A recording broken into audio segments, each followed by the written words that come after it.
Because once again, there's a lot of people who know where they want to go, who've read all the books and watched all the movies, but yet remain stuck. The reason why they remain stuck is because they haven't taken consistent action. And it's the taking consistent action which may be one of the harder parts of it. Yep.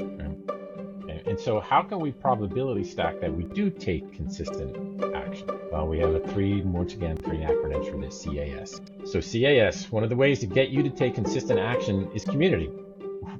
Who is the company that you keep? Are you around? If you want to become a better golfer, are you hanging around with better golfers? If you want to become a better business owner and capitalist, are you hanging around with better business owners and capitalists? Right? It's your community. There's an old exercise, which I don't really know if it's true or not, but something to get you to think about. And what that old exercise is to ask yourself, who are the 5 people that I spend the most amount of time with beyond your immediate family? Okay. And then roughly, what do they earn each year? And then you take an average of those 5 people, and then you will discover that's what your income is. Now, whether that's true or not, maybe a little true, but it's an interesting inquiry, because who do you spend time with? Because we become the conversation that we keep, consciously as well as unconsciously. And I can go into days of conversation about this, but be mindful of the company that you keep, because they influence you.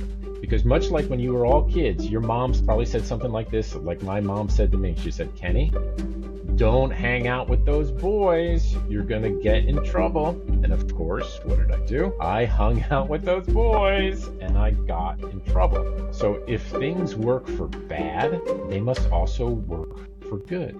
Right? Just once again, everybody just think about that. If things work for bad, they must also work for good. Like the opposite. The opposite must work for good. If you eat sugar and bonbons all day, that's going to be bad for you. Okay, if sugar and bonbons is bad for you, perhaps vegetables and high quality protein may be good for you. Crazy. Yes. So that's community. All right, once again, consistent action. Surround yourself with other people who are committed like you are, so that when you're not committed, they are, and they can drag you along. Next distinction is affinity. We talked about this before. Affinity is, do you like what you do? Are you good at it? And if you're not good at it, you can get training, practice, and coaching to improve, or you can buy affinity or borrow affinity. Okay, if that makes sense. And if there's ever any questions on us, email us. Make sure you're following us on LinkedIn as well as YouTube, and we'd love to interact with you. And we have so much content. So if you actually ask us a question, not only can we address it on the podcast, but we will get you content on it, because we've been doing this 20 odd years. Final one, to take consistent action is structure. Okay, structure. Is it on your calendar? That's a simple form of structure.